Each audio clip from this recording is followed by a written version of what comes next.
Welcome back to the Walter Bosley channel, and we're here for another one of our Lost Horizons episodes.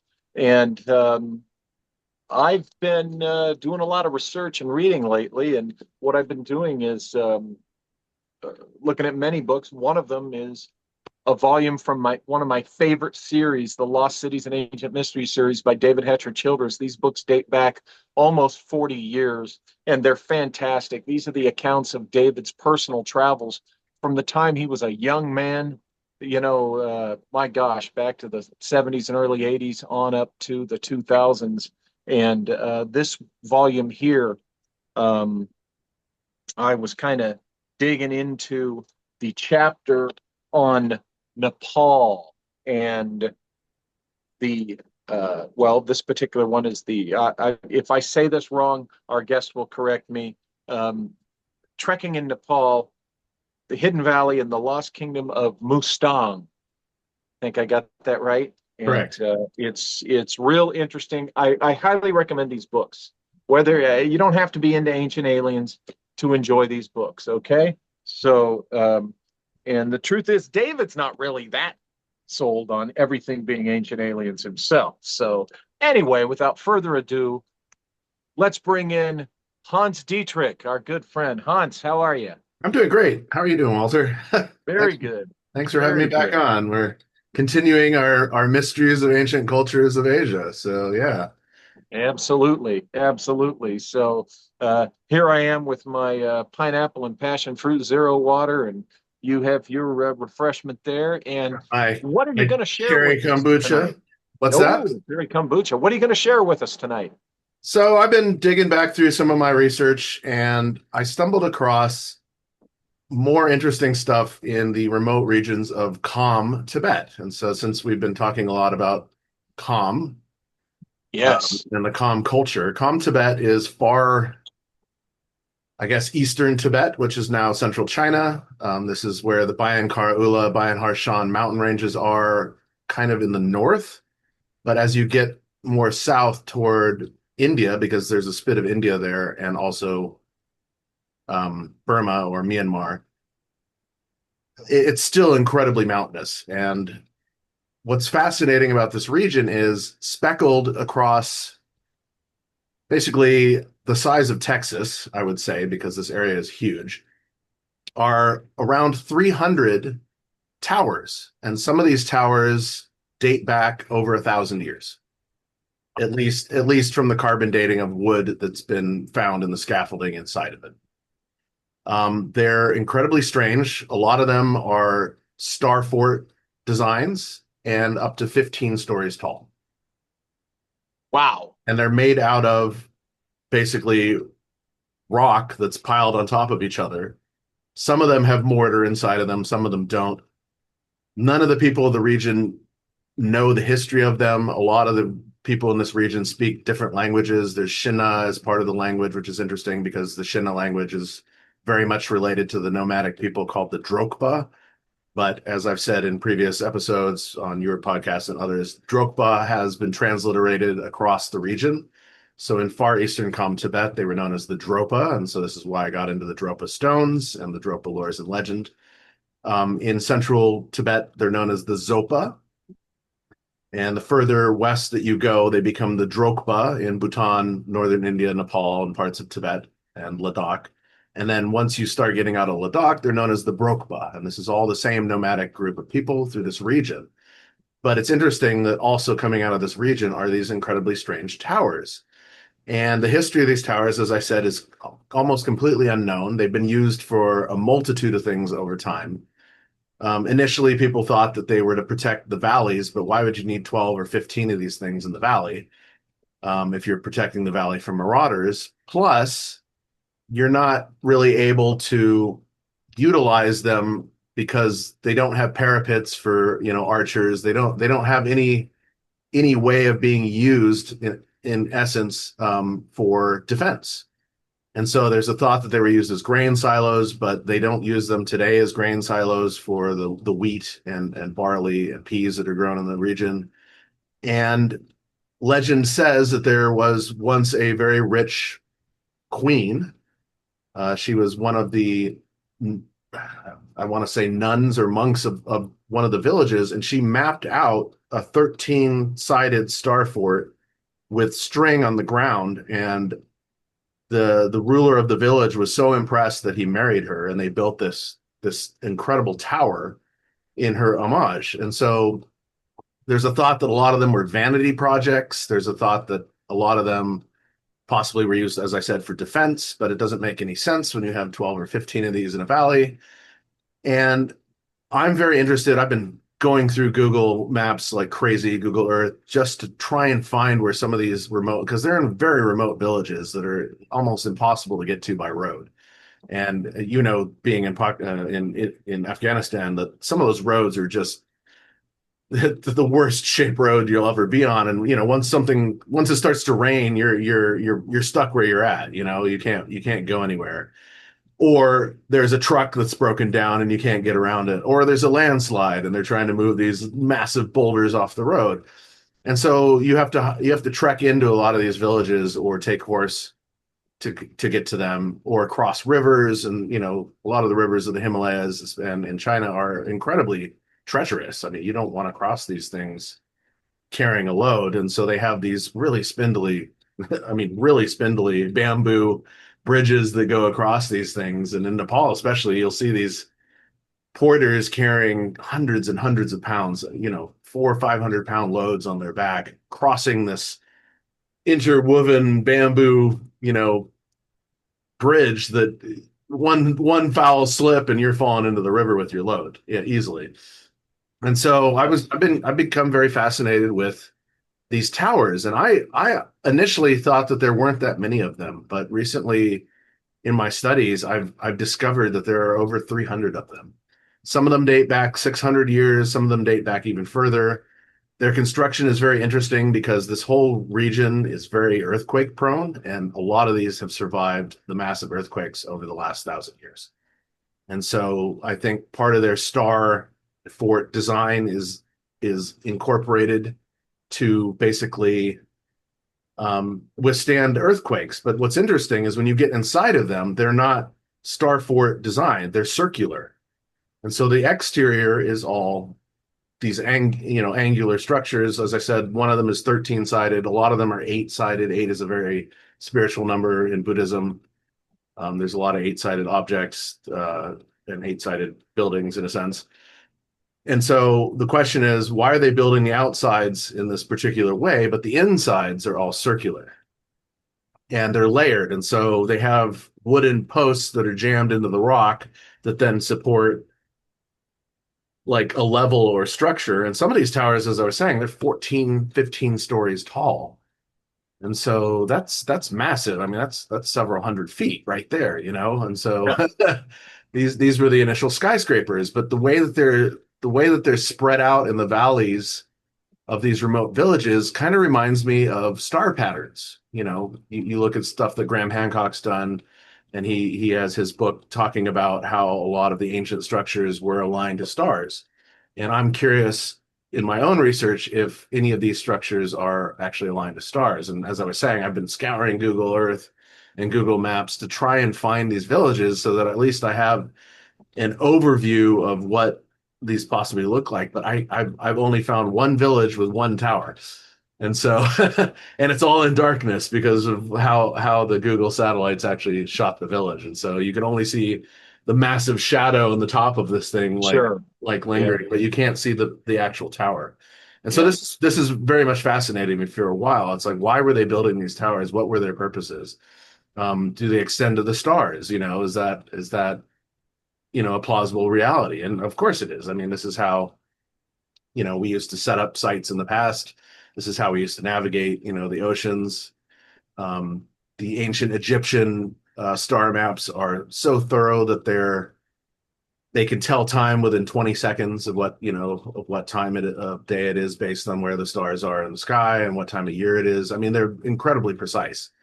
And so a lot of this region has cultures that don't even have written language. And so how did they come across the knowledge to build these infamous structures? A lot of this region has been occupied for over 3,000 years.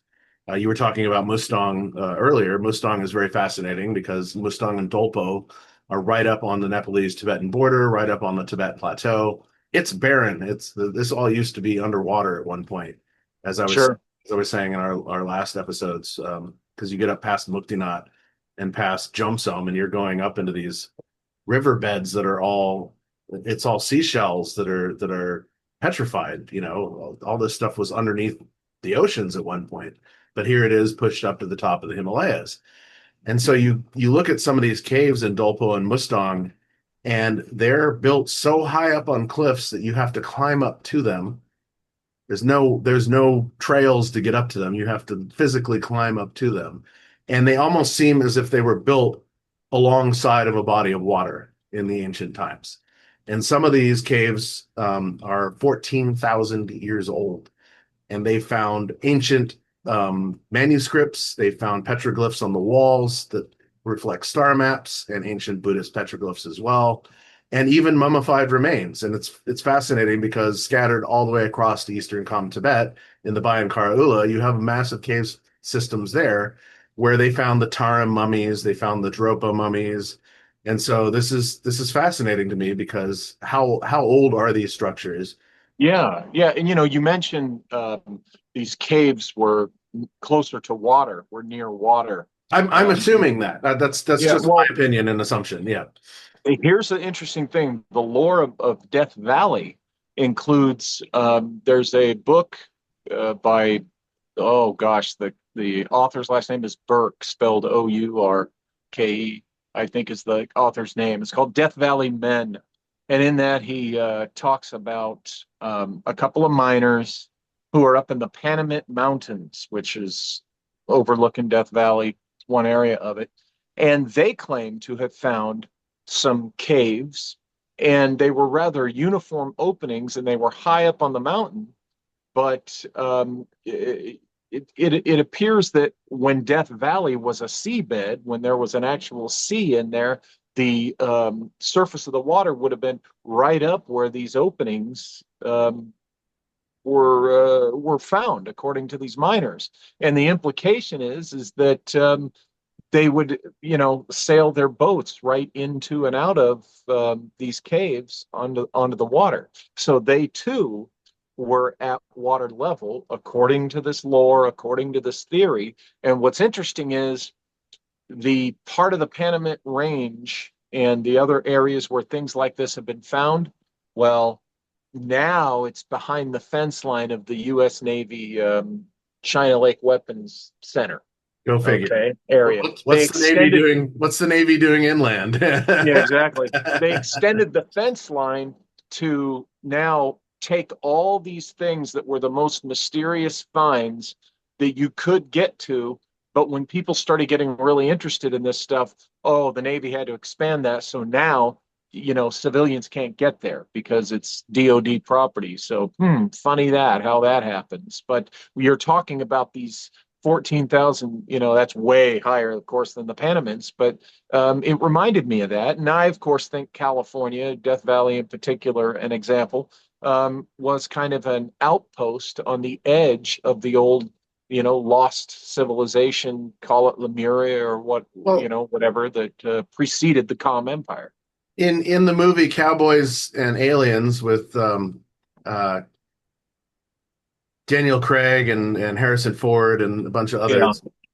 others, they stumble across this old um, what do they call those? The boats with the big wheels on the back. I'm spacing on me Oh, right. the steamboats. Yeah, Steve. Yeah, exactly.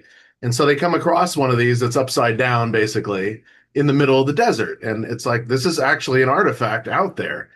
And so the question is, how far back in recent past was there still water in this area? Because if you look at how they predict ancient maps of California, most of California was either a peninsula or an island. Yes. And Yeah, so the peninsular part, could be explained by, what we know as Baja, but then go extending up all the way into up, yeah, Central Valley. right. Yeah, or because of the where the Salton Sea is, it's just a remnant of the water in the what we call the Sea of Cortez. that extended all the way, almost up to Palm Springs. Oh, I thought it went even further. Yeah, It because probably did, yeah. you look at the San Fernando and like um, San Diego area, and a lot of that is like now a lot of it's underground water systems and caves, Yeah. but a lot of that was above ground in the ancient past. So interesting, huh? So, So these caves were at 14,000 feet, and there's some oh interesting no, things that have been found in them. they're 14,000 years old. They're much Oh wow, yeah, sorry, they're 14,000 years the, old. the caves are more at like 18,000 feet. I mean, they're way up on the Tibet plateau. I mean, in the middle of nowhere. Okay. And I feature these actually in my book, Dropa's Legends and Lore, because I'm comparing them to these caves in far eastern Kham, Tibet, which is now pretty much central China. But it's super fascinating. I have a presentation I put together. Maybe we could share a little bit of it Yeah, just to show the folks what some of these autonomous region areas and towers look like. So let me set. you're able to pull up on your end, I right? am. There Yep. we go. Bingo. So this is probably 14th century painting of China. It's showing an invasion in one of these valleys, but it's showing all these different star forts that are all over the hillsides here. And so this is interesting. This is in a region. I've got a bunch of maps here as well. So this is a beautiful, Buddhist painted map of basically the area that I grew up in. So I grew up in Nepal. This is where Nepal is. I did my thesis in Bhutan, which is here. This all stretches down around the southern part of what we would call Central Asia or South Asia. South Asia is basically what I grew up calling it. And so Kham is over here. I don't know if you can see my cursor or not, but Yes. Kham is over here on the right, and this stretches all the way into Golak and this whole area. This is all Kham Tibet. And the Bayankara Ula is this mountain range up in here. But a lot of these towers are down in this area. And so Assam, India is more flatlands and jungle, and then you get into these high regions of what would be the extension of the Himalayas. And it's interesting because even though in Nepal you have the highest mountain in the world about here, when you get into Bhutan, the mountain ranges aren't as high, but they're steep. They're incredibly steep compared to what you find in Nepal. And so in Bhutan, it's very hard for them to grow things because they can't terrace that land. It's so steep. Plus earthquakes, and once you start tearing out the sacred forests, the first monsoon rain that comes along, you're going to lose your entire terraced fields. It'll be down at the bottom of the valley and the river because you've taken out the natural Gavian system or root system of that region. So this is the Google map of this area. Here's Lhasa on the left, and here's Chengdo on the right. And so all of these tower structures are within this region here, which, as you can see, is all incredibly mountainous on top of Assam, India, this whole sacred land of India, which is all jungle. This is all jungle down here. And then it goes all the way up into these incredibly steep mountain ranges.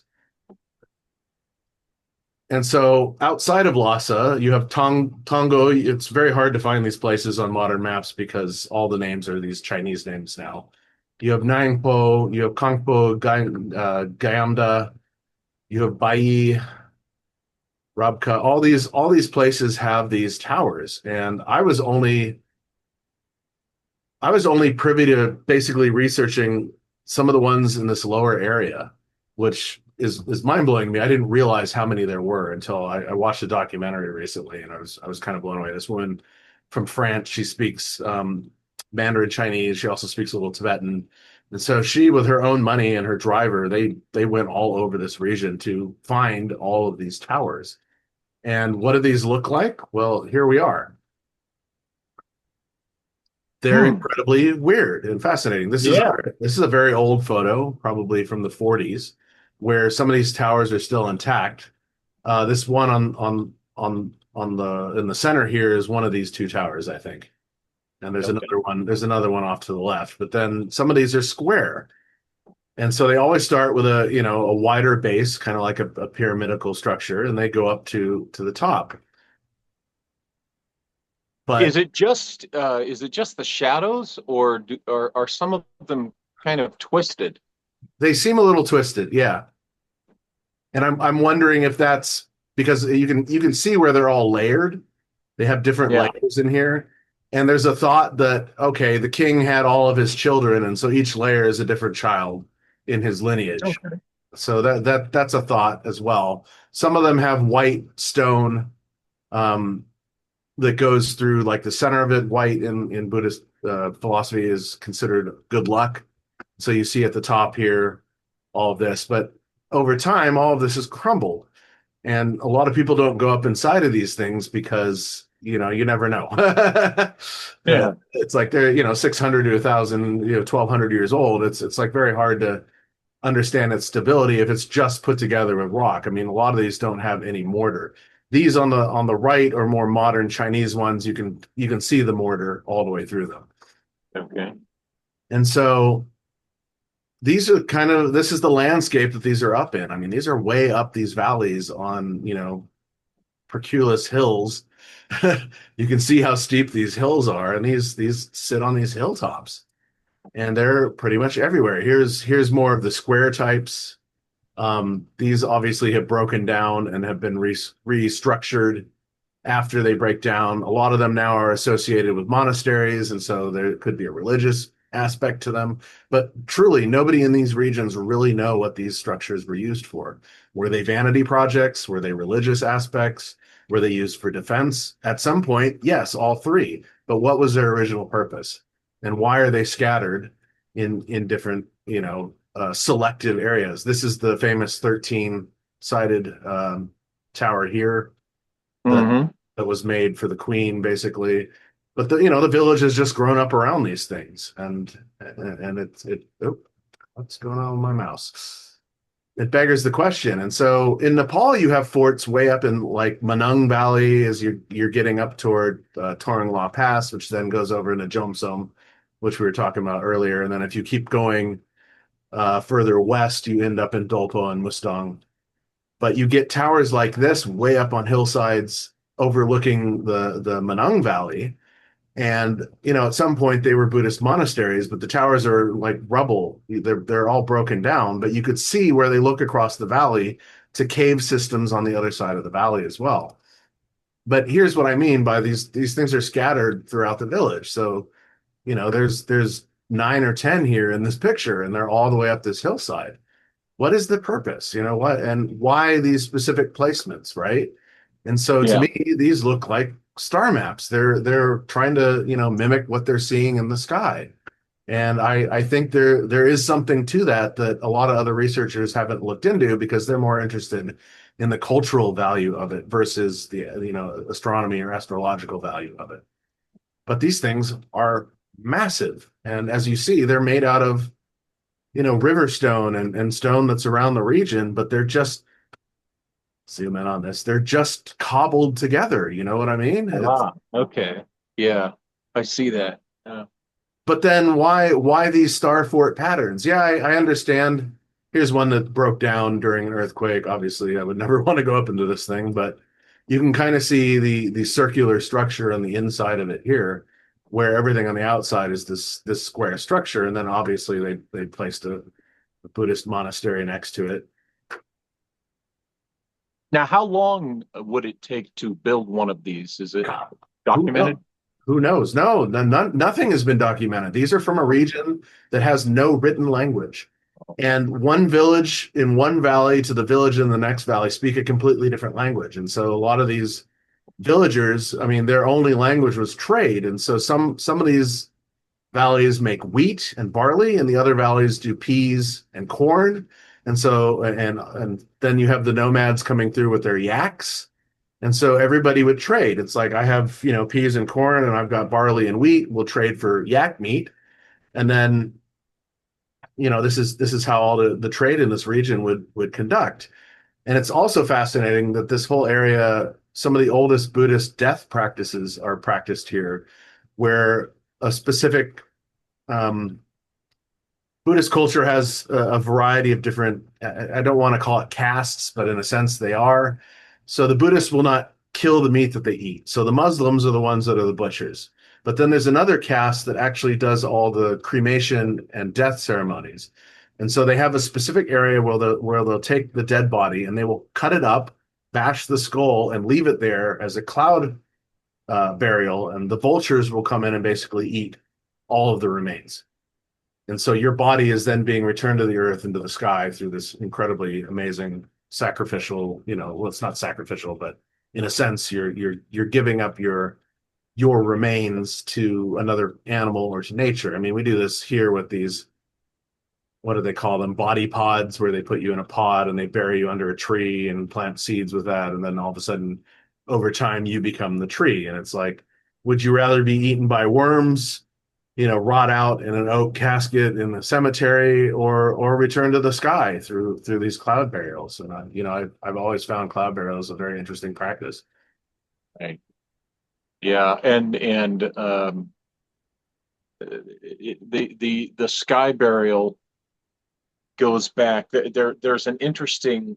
Oh gosh, I don't know if it's Andrew Collins or I can't remember the author, but there's an interesting book I read years ago. I'm doing a brain dump. It's way out there in my shelf, buried in my shelf in the closet or the hallway there, and it talks about the sky burials and how far back they actually go. And anyway, fascinating stuff. Here's another one of these villages that just has these, peppered throughout the entire region. Some of them have collapsed, like this one up here in the upper left and this one here in the upper right. But you have these, I mean, they're incredible. And some of them are bent like Leaning Tower of Pisa here, but I'm sure that has to do with how they're constructed and then obviously all the earthquakes in this region. And so China in the past has forbid anything over 500 feet, I think is the tallest that you're allowed to go now with any building structure. And so, as I said, some of these are 14 stories tall. But it's not to say that there aren't modern constructions. And so here's a Buddhist monastery that's utilizing the remains of one of these old towers, but they've built this structure around it as if, this is a ceremony. And then on the top, you have the prayer wheels. And so I find that interesting because they're using this as access to the deities or to the sky or whatnot. So anyway, yeah, this whole region just really fascinates me because this is part of Kham Tibet and the ancient Kham culture.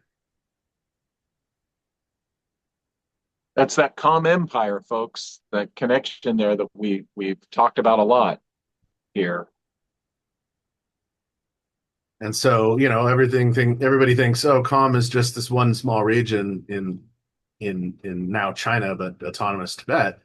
But the Kham culture, some of the oldest structures they found are actually in Iran. And so my question is, were the Kham culture of ancient Egypt related to the Kham culture? Because you have a lot of crossover between the Neters, which the Greeks thought were the gods and goddesses of Egypt, but were actually aspects of nature, and all of their names were titles. Well, you find that same practice in the Vedic and Indian Yes. scriptures. You find it in Nepal. You find it in the Tibetan gods and goddesses and demons. I mean, there's a lot of demons, but even though they're considered demons, a lot of them are very good luck in aspect. And then it stretches across to Cambodia and into China and all the way down into Indonesia. And so this was all considered the Kham culture. And as we've talked about before, did they cross the oceans? I mean, there's a good possibility that they did. Well, I think they did because they were I always get this word wrong, a Thessalonic, they were a maritime civilization, the Right. Kham Empire. We know this. And I, of course, am in that school of thought that is convinced that they were the descendant culture of one of the descendant cultures of the lost Vedic civilization, which, according to the scholars of that, not just me, um, they were a global civilization. And so I think the Kham were the beneficiaries of the knowledge from that civilization, the surviving knowledge. And I think that's where they got their maps, their cartography, their knowledge of other parts of the world to go to these places. So Interesting. yeah, I think the was very nearly global. I think that's what, as you know, I think that's what explains this mysterious city, um, necropolis city found in the Grand Canyon, allegedly in 1908, Oh, is a King Kham Cades. Yeah, Empire outpost. right. Interesting. Well, and as I was showing on a different cast, I think I also showed you when I was in Mexico in was it Chichen Itza, the tour guides don't take you past, the observatory, which is the only round building down there, but there are temples on the side of that that have elephant motifs, and over the lintel Yes, of one of the temples is somebody sitting in lotus position. And so you've got to really scratch your head. Well, there were no elephants in the Americas except woolly mammoths way back in the day. And so the question is, did these adventurers and these explorers bring livestock with them? We know that the Chinese had these massive flotillas of village size, you know, basically barges that came across the Pacific. We know this because they found remnants of them when they were dredging out the San Francisco Bay Harbor. We found remnants of these all the way as far up into the harbor as you could go. And some of them are on display in the museum in San Francisco. And they realized that these were the size of villages and they could bring across livestock. I mean, I'm sure they could bring across elephants and other animals. And they would, instead of sailing across the Pacific like all of our tankers do today, they would have hugged the landmass or the ice mass of the ancient times sure. all the way up and around and down, because that's where the best fishing would have been to, supply the village with. Well, they say that's what the Vikings did, and how the Vikings made it to North America was, basically they land hopped, from Sure. what we know as Scandinavia, and they Greenland, all land the way, hopped. yeah, that makes perfect sense. Versus going through the Bering Strait and the what do they call it, the Hidden Valley or whatever. I mean, you would have to traverse thousands of miles of ice that's 2 miles thick. What are you eating? How are you getting potable water? How are you not getting scurvy because you're not getting, vegetable, mineral, and vitamin proteins, these kind of things, just to get to this, Northwest Passage that brings you down through Alaska and then back into more 2 mile thick ice sheets for 1,000 miles. It Yeah, just, to me, that doesn't make any sense. But if you're in no, big boats going in front of these ice sheets and land hopping, that makes so much more sense. sure, So much sure. more sense. So, that reminds me. If we talk about the Vikings, we talk about the Chinese barges that probably hug the land. It brings to mind the Hyperboreans. Hmm. What was the civilization? Who were the Hyperboreans? Were they part of this, what I call that lost Vedic civilization? And again, I'm not the only person in the world who thinks this. Does the lost Vedic civilization actually explain the Tartaria mystery? Tartaria, very controversial. There's aspects of the popular theory of it which, quite frankly, are BS, misguided, they're misled. But I'm on their side, those Tartaria folks. Sure. I said it repeatedly, because I think that this lost Vedic thing may go far to explain the mysterious Tartarians, and were the Hyperboreans just part of that? Who knows? What we You have the northern invasions as well coming down into India and Tibet. Yeah, It was the Mongols came down and attacked. Well, who was Genghis Khan or Tebuche, which was his true name? Genghis Khan was what we called him in the West. He was redheaded. He was fair skinned. He had green eyes. It's like he wasn't a Mongol. He wasn't a Chinese. He wasn't Tibetan. So where are his people from? I mean, especially with the red and auburn hair.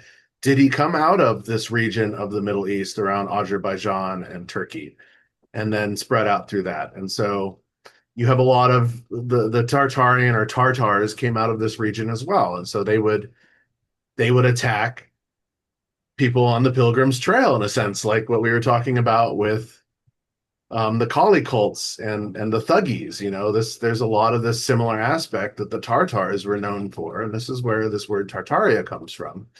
Until Yeah. obviously Vladimir Putin pulled out the maps and he's like, yeah, most of Siberia and all this used to be called Tartaria.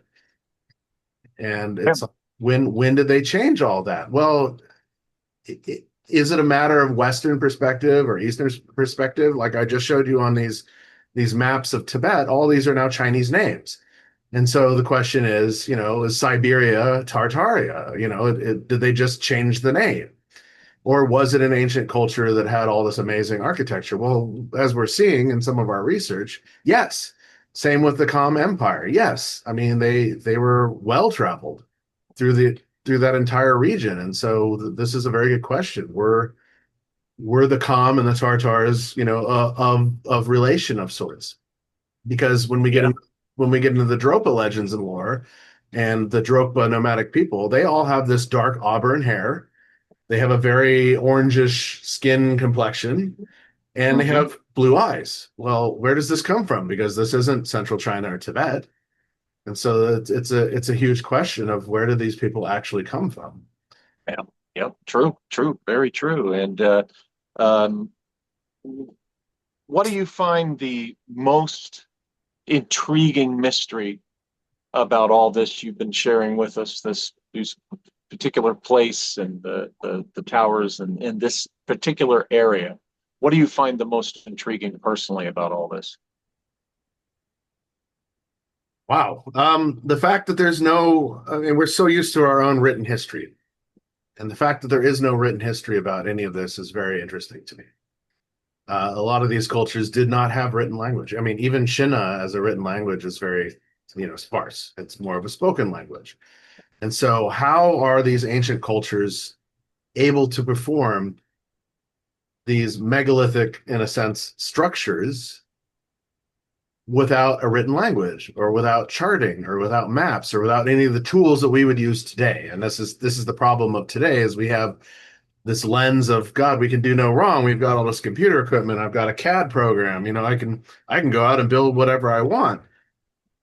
And then we start talking about ancient technology, and a lot of people tell me, "Oh, Hans, there's no ancient technology," and I'm like, "But the evidence is all around you. The remains of it is all around you. What they did with this technology, it might not be, computers and CAD programs and CNC machines of today, but they had a technology. Fire is a technology. Astral projection could be considered a technology of the past, where they were able to envision and build these structures that were earthquake sound without the knowledge of how to do that. And it's not all about trial and error, because you'd see the remains of the trial and error. I mean, Sure. it's almost as if these civilizations were like, we're just going to build this tower, we're going to build this structure in Peru, or we're going to build these things in Egypt. And in Egypt, you kind of see the progression. They're like, oh, the Mudai pyramid, the Black Pyramid was one of the first pyramids, and so was the Step pyramids. But I think it's completely the other way around. I think the oldest pyramids are the Giza pyramids. Hmm. And since then, they've been trying to replicate them, and they just get shoddier and shoddier because they don't know how to work with the materials. And we're starting to realize this now. I've talked on many shows about, having been to Egypt 2 times now, and discussing that there are vast systems of tunnels underneath Giza Plateau that stretch out 50 kilometers into the Western Desert. We're now being shown this through the SAR satellite data and the Muon data as well, that there are these vast tunnel structures underneath the Giza Plateau. And Yeah. so, how old are these civilizations? Obviously, the cover up is in quackademia, as our good friend Joseph Farrell always says. Yeah.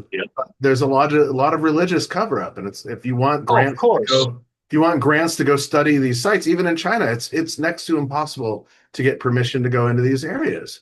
Well, between Western egocentrism and the secret keepers, those who don't want anyone to know the truth about the lost past of this world, this is why it is so difficult to get this approval. This is why it is so difficult to discuss these kinds of, this lost technology with the average person because, most people want the status quo, particularly Americans. Yes. Our fellow Americans can be, wow, the ignorance. No Um, the, comment. the, the, the choice of ignorance. That's the thing, the choice of ignorance. But these are fascinating things. And, folks, if you've really, enjoyed what we're talking about tonight, what Hans is sharing with us tonight, and what we talk about on this channel, we want to let you know that our Lost Horizons Symposium at Harmonicon, we've decided for a variety of reasons. One particular reason, which we're not going to announce yet, but we are going to announce that this event that's going to be in November, we're opening it up as a streamed event. Now, there's going to be a few of us in attendance who will be there presenting talks. We'll be going out into the field, as it were, in Big Bear Lake, California, conducting harmonicon investigations. That's interesting investigations on the telluric current system, okay, which certain special points and nodal points are being identified by Seshari, our good friend Seshari. We're going to visit the Buddhist temple up there, and you're going to be able to join us on streaming. Okay, we're going to stream these events. We're going to stream the presentations. More details forthcoming, but we're really looking forward to this, and we have a special announcement that will take place on the Saturday night. So we're talking November 7th through 9th. And as I said, there's going to be some of us in attendance there in Big Bear, but we're going to share this with you via streaming so that more people can enjoy it from the comfort of their own home. And we'll be putting out the details for that probably this coming week. And that's the first Lost Horizons Symposium and Harmonicon. And we're real excited to be doing this. Our friend Hans Dietrich here is going to be one of us giving presentations, myself, Malia, and maybe another surprise guest. But as I said, it's an exploration and a celebration of this lost civilization, lost world kind of theme, and looking into the remnants and the remains of this lost world. And we're starting it right here in California, of all places. But like I said, we'll have a big announcement on the Saturday night, which will be November 8th. So more info forthcoming. Hans, you showed me a couple of items before we got started, and share that with everyone now. Share the little Nautilus or Okay, yeah. whatever that So on the last show, I was trying to or find this. I finally same. found it in my storage. So this is a nautilus. This was found outside of Muktinath. So Muktinath's, I want to say it's like 17 or 18,000 feet. It's a Hindu pilgrimage, and so the Hindus will pilgrim all the way, trek all the way up to this place, and they walk through 108 spigots of freezing water, literally wearing their string, and that's it. They're practically naked, and they walk through the 108 spigots to be blessed by the mountain gods and through spirituality, and it is below freezing up there. I Oh, bless these people. I mean, it's like wow. But up there is a Shiva temple, and in the Shiva temple is a nautilus like this one that is the size of a Volkswagen bus. It's huge. And so this was found up there. They built a temple around it basically. Um, yeah, that whole region is really fascinating. Jomsom especially because it's also littered with a lot of caves. When you go up and over Torongla Pass, I've been up and over it on my bike. I mean, you get into the wickedest blizzards, total whiteouts. You have to stop or you're going to lose where you are basically on the trail and fall off mountains. And then you end up in Manung Valley, and going down through Manung Valley, there's also a lot of caves. And there's this village that my dad did his doctoral dissertation in that I pretty much visited for most of my youth called Sikrung or Sirung. And it literally sits way up on a cliff. It's a whole day's trek all the way up to it. And it's a modernized but primitive village. I mean, all of the men in the village were Gurkha soldiers, and a lot of them, especially the headmaster and his son, they fought in World War II in Brunei, which was one of the bloodiest ground battles of World War II ever. And the Gurkhas slaughtered the Japanese. I mean, it was unbelievable. And we had talked about the sword that I had in the last episode. But that all comes out of this region. But the Jomsom side, when you leave Jomsom and you're heading back toward Pokhara or Fewatal, Pokhara is a lake town. Well, now it's kind of a booming city. But when I grew up there, there was only property on one side of the lake. Now it extends around the entire lake. But as you're heading down toward Pokhara, you go through Tatopani, which is known. Tatopani means hot water. Tatopani, Tato is hot, Pani is water, and it's known for its hot springs in the river. And almost every 4 or 5 years, that whole valley floods out, and so they lose the hot springs, and they have to kind of dredge the river and find where they are and build more structures around them. But while you're going from Jomsom down to Tatopani, it's like going through Lord of the Rings. I mean, you're going through Mirkwood Forest and it's foggy and you're having these adventures. And I've said this before, but my father would read The Hobbit to us every night while we were going down from Jomsom. But nowadays you can fly up to Jomsom. It's kind of rarefied air up there. It's a little bit sketchy to fly in there, but I mean, because you can get caught in the windstorms, and that obviously changes how planes have the ability to land. But you basically fly up there and you find these, as I was showing in the last episode, these black boulders in the riverbeds, and you take those into the hotel, you throw them in the fire, you let them cook up till they're like hot pink, and they have a bucket of water, and you take them out with the tongs and throw them in the bucket of water, and they crack in half, and they produce soligrams, as they call them, basically. And so what you're doing in their mentality is you're releasing Vishnu from the rocks, because Vishnu is what is associated mostly with these soligrams or these fossilized creatures from, as I was showing you that piece before, like 400 million years ago. Some of these mollusks and nautilus shells. And so I've always found that super fascinating. I have quite a collection, not so much anymore. I've gotten rid of a lot of them, but I have the ones that I wanted to keep in my collection. Well, that one that is in the temple, I guess, the Oh, temple yeah, cave or whatever, that's the size of a Volkswagen bus. I mean, shades of Cthulhic wonder. I mean, right. how big that Nautilus must have been, maybe almost big enough to take on Captain Nemo's Nautilus. Oh, sure. When they So, were when they were prospecting in Alaska, they would dig up big nautilus as well, these huge pieces, and then they realized that they were petrified in a way that when they cut them, the stone or the crystal that it's become has this rainbow effect to it, and so these are worth quite a bit of money in Alaska. If you're ever there, you'll see them in the jewelry stores. Pieces of these things that people have made into jewelry, but it's fascinating. It's like, well, what caused that? How do we have this yeah. rainbow crystallization Wow. inside of one of these, right? Because Yeah. Yeah. Well, show the knife. You showed me a oh knife too. yeah, so we were talking about Kali cults and the thuggies, and so this is actually considered a ceremonial thuggy knife. You hang on to it, very similar.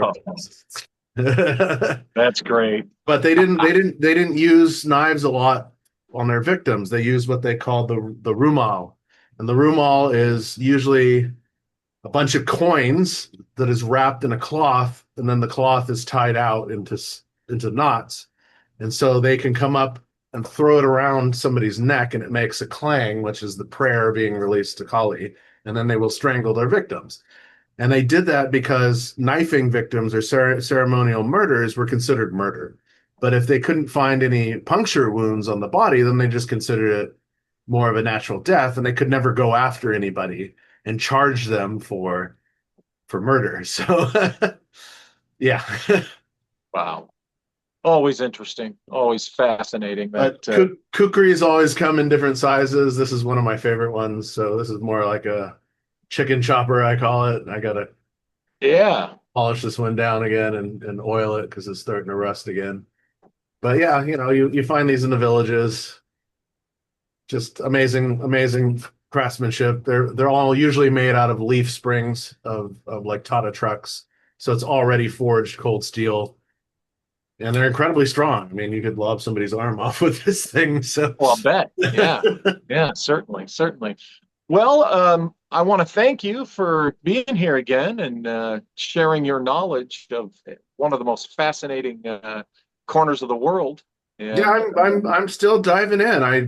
The more I research, the more it's like, wow, I want other people to know this stuff because I guarantee that 95% of the people, listening have never heard of these towers in Tibet or southern China. I hadn't either, and it came across my research when I was researching Kham, Tibet, and the Dropa. And for me, instantaneously, I'm like, there's such a connection to the stars. Maybe there's a connection here. And yeah. it's interesting you were talking about, the Vedas. I need to dive a little bit deeper into Michael Cremo's work. He's kind of like he's an incredible Vedic scholar. So is another friend of mine, Billy Forbes, who I grew up with in Nepal. He's also a Vedic scholar. But the vast knowledge that Michael Cremo puts in his books is as that of Joseph Farrell's. I mean, these books are super thick, Oh yeah. very well researched, and he's talking about Vimanas, being crafts on multiple levels. And so I'm curious also on the Vedic culture, how much Vedic history that he goes into in his work, because I haven't Oh really. yeah. The different kinds of vimanas are fascinating. As I've told you, I'm in the middle of reading the Mahabharata. I've started reading the Ramayana, and Richard Thompson is an author who's worked with Michael Cremo, and this book here, Vedic Cosmography and Astronomy, is a really, really interesting book. But one of my regulars, our friend Nick N, has just sent me a fantastic collection of books on the Vedic histories and information. And last week, for the first time since college, which was a long time ago, I read the entire Upanishads. You can see my notes, and there's fascinating things in there too, and about the Vimanas, and yes, not just the Vimanas, but different dimensions of our world. And it's a real interesting discussion when you get into it, and I think you'll find it just Maybe, gripping. maybe next time we can dive a little deeper into Mount Meru and the Oh yeah, dimensionality of Mount Meru, because it's both a physical mountain in far western Tibet on the border of Ladakh, but it's also considered a dimensional portal. And so, yeah, I would love yeah, to dive into that yeah. in a Yeah, future episode. absolutely. Absolutely. That sounds definitely like a future episode. Well, tell everybody again where they can find you. So my website is megalithic mysteries.com or mega, MEGAMYST, megamist.com. They both come to the same site. On there, you will find some of my adventures. I'm still updating my Bhutan and Nepal sections, but also my books, Dropa Legends and Lore. You can find this through lulu.com, but the links are directly off of Megalithic Mysteries. My second book was The Magic of Symbols, which is kind of a history of symbology and how a lot of it is being used today, still amongst us through these secret societies and corporations.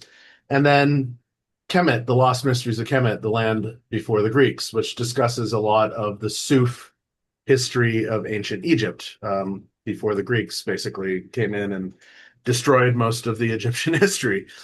There's such a lot more there, as we were discussing all these tunnel systems and practices as well. Um, I'll be speaking in Las Vegas at the Alexis Hotel and Resort, September 12th through the 14th. I believe I speak on Saturday, but I'm also on three panels. I'm on Julia Common's panel, where we'll be getting into ancient civilizations in Tartaria and stuff like this, and transhumanism as well. I'm on Brad Olson's panel, and I'm on Mike Barra's panel. And fascinatingly, I'm going to be debunking the Boogosphere. Because Yay! yay! Yay! Oh, it's Do it's it. so it's so easy to Do it. debunk once you see the evidence. It's just like, oh, why people are. It's another one of these, as dark journalists always says, UFO syndrome. They constantly have to reinvent the wheel, control the narrative, turn it into a marketing op, make money off of it, and then forget about it. And we're Yeah, and it also serves to distract people from the legitimate correct. conversation much like how Corey Good was shoved down our throats when the legitimate secret space program research and conversation was getting really Oh interesting yeah. and really picking up steam. We had to have Corey Good shoved onto the scene so that people would be distracted with that complete and utter bullshit that was. So Yeah. this is what they do. If there's a legitimate thread being pulled, or the thread's being pulled in the legitimate way, it has to be derailed because the people Well, have to not eat just nonsense. derailed, but then controlled so they can make money Yeah. off of it. Yeah, there's a huge marketing program behind this. It's so fascinating to me how much money gets, taken out of these BS stories, Boogosphere stories. Gee, I wonder why it's BS. Yeah. Isn't that interesting? Well, thanks again, Hans Dietrich, for being on the show again Always a pleasure. and Always a pleasure. bringing the info. And we will have that episode where we talk about you Mount know Meru and the underworlds. We did get into Shambhala a little bit, but I think we can go a little bit deeper now that we've of kind of course, we've no kind of pun intended. we've opened the Um, door, so let's go down the stairs. let's do it. Let's do it. So, all righty, folks. Thanks, and we'll see you next time.